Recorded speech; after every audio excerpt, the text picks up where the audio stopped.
बिस्मिल्लाहिर्रहमानिर्रहीम। अस्सलाम वालेकुम व्यूअर्स।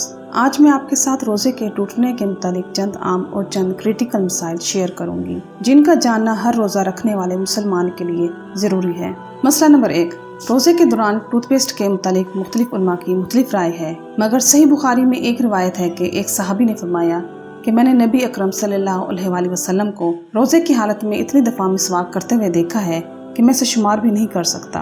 यानी रोज़े की हालत में इंसान मिसवाक का इस्तेमाल कर सकता है, और जैसे कि मिसवाक का भी जायका होता है तो इसका मतलब है कि रोज़े की हालत में टूथपेस्ट का इस्तेमाल किया जा सकता है, मगर ये ख्याल किया जाए कि इसका जायका हलक से नीचे ना जाए। तो अव्वलन बेहतर ये है कि सहरी का वक्त ख़त्म होने से पहले पहले कर लिया जाए। मसला नंबर 2, क्या गाली देने से रोज़ा टूटता है? जी नहीं, गाली देने से ना तो रोज़ा टूटता है और ना ही वुज़ू, मगर ये एक फहश काम है। रिवायत है कि जिसे रोज़ा फहश बातों, झूठ और गुनाह के कामों से ना रोके तो ऐसे शख्स की अल्लाह ताला को कोई हाजत नहीं कि वो भूखा प्यासा रहे। ऐसा करने से फर्जियत तो अदा हो जाएगी मगर रूहानी बरकत हासिल नहीं होगी। मसला नंबर 3, क्या फिल्में देखने से या मैच देखने से रोज़ा नहीं होता? तो इसका जवाब ये है कि इन चीज़ों से भी रोज़ा नहीं टूटता, मगर ये बनफ्से नफीस बुराई का काम है जो कि रूहानियत को तो ख़त्म कर देता है मगर रोज़े पर असरअंदाज नहीं होता। हाँ, अगर मैच में कोई बेहुदगी वगैरह के मनाजिर ना हो तो इससे कोई फर्क नहीं पड़ता। मसला नंबर 4, कि कुछ लोग रोज़ा गुजारने के लिए सारा दिन सोए रहते हैं, तो इसमें कोई गुनाह या मसला नहीं है, मगर नमाजों की अदायगी अगर साथ साथ कर दी जाए, क्योंकि नमाज की फर्जियत रोज़े से भी बढ़कर है और सोकर रोज़ा गुजारना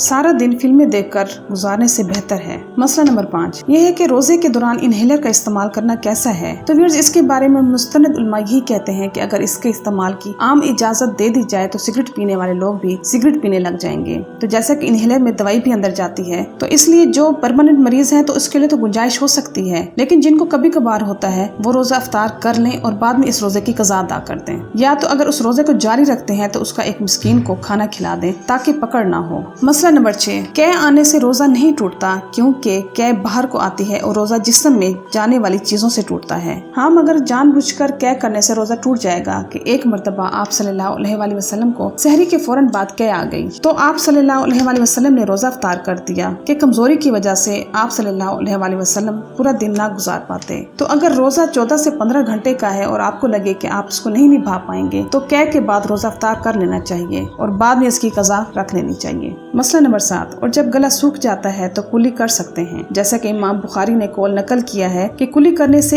एक बार थूक देने के बाद जो पानी या ठंडक मुंह में रह जाती है वो अगर निगल ली जाए तो रोज़ा नहीं टूटता। कुली करने के बाद बार बार थूकना कुलुम में शामिल हो जाता है, जैसा कि कुछ लोग कुली करने के बाद वहम में मुब्तला हो जाते हैं और बार बार थूकते रहते हैं कि मुंह में कुछ न कुछ पानी रह गया होगा, तो ऐसा करना गलत है। वुज़ू के अलावा भी मुंह खुश्क हो जाने की वजह से कुली की जा सकती है। हाँ, मगर आप सल्लल्लाहु अलैहि वसल्लम ने नाक में पानी ज्यादा ऊपर तक चढ़ाने से मना फरमाया है, क्योंकि ऐसा करने से रोज़े के टूटने का एहतमाल हो सकता है। मसला नंबर 8, रोज़े की हालत में मियाँ बीवी को अपने इज़्दवाजी ताल्लुक में एहतियात करना लाजमी है। हसन बुखारी मुस्लिम में आता है कि हजरत आयशा रज़ी अल्लाह ताला अन्हा फरमाती हैं कि आप सल्लल्लाहु अलैहि वसल्लम अपनी बीवियों को रोज़े की हालत में गले भी लगा लिया करते थे और बोसा भी ले लिया करते थे। ये बताने के लिए हजरत आयशा रज़ी अल्लाह ताला अन्हा ने बताया कि इससे रोज़ा नहीं टूटता, लेकिन साथ ही हज़रत आयशा ने ये कहा कि तुम में से कौन है वो शख्स जो अपनी ख्वाहिशात को रसूलुल्लाह सल्लल्लाहु अलैहि वसल्लम से बढ़कर काबू पा सकता है। इसलिए अगर कोई अपनी ख्वाहिश पर काबू पा सकता है तो उस पर कोई शरई गिरफ्त नहीं है, यानी अगर एक्सट्रीम लेवल से बचा जाए तो कोई हर्ज नहीं,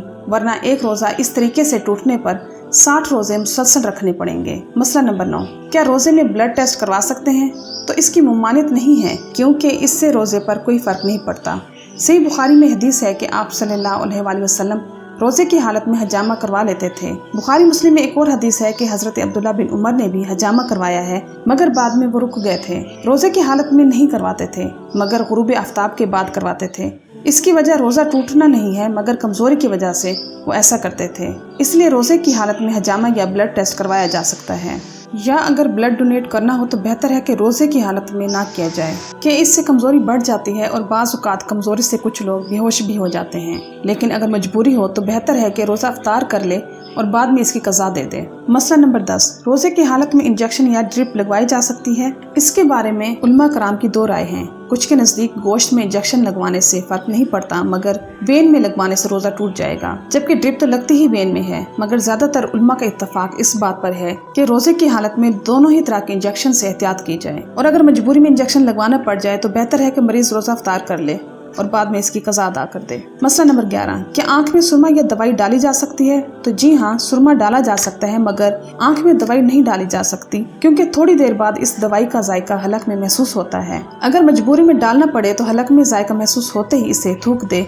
तो इंशाल्लाह इसका रोजे पर असर नहीं पड़ेगा, मगर एहतियात कर ली जाए तो बेहतर है। मसला नंबर 12, रोजे की हालत में सालन चखा जा सकता है? तो इसके बारे में उलमा कराम का इत्तफाक है कि अगर किसी का शोहर बदमिजाज हो और वो सालन में नमक की कमी या ज़्यादती की वजह से बिगड़ जाता हो तो रोजे की हालत में चख लेना चाहिए, मगर इस तरह कि इसका जायका जुबान तक रहे, हलक में न जाए, यानी जुबान को लगाकर फौरन थूक दिया जाए। मसला नंबर 13, अगर हलक में खुद ब खुद मक्खी चली जाए तो क्या इससे रोजा टूटता है? सही बुखारी में इमाम बुखारी से रिवायत है कि मक्खी के हलक में चले जाने से या अगर वो हलक से नीचे भी उतर जाए तो रोजा नहीं टूटता, क्योंकि ऐसा जानबूझकर तो नहीं किया जा सकता। इसी तरह अगर कोई शख्स स्विमिंग पूल में नहा रहा हो और उसे गोता आ जाए और पानी उसके अंदर चला जाए तो इससे भी रोजे पर फर्क नहीं पड़ता, यानी रोजा नहीं टूटता, क्योंकि उसके इख्तियार में नहीं था कि उसने ऐसा जानबूझकर नहीं किया। तो व्यूअर्स, उम्मीद करती हूँ कि आपको मेरी आज की वीडियो पसंद आई होगी, तो मेरी वीडियो को लाइक करना और मेरे चैनल को सब्सक्राइब करना मत भूलिएगा। मैं इंशाअल्लाह मजीद दिलचस्प मालूमाती और इस्लामी वाक़यात आपके साथ शेयर करती रहूंगी। मेरी तरफ से आपको ढेर सारी दुआएं और मुझे भी अपनी दुआ में याद रखिएगा। चलती हूँ, मिलते हैं इंशाअल्लाह नेक्स्ट वीडियो में। अल्लाह हाफिज।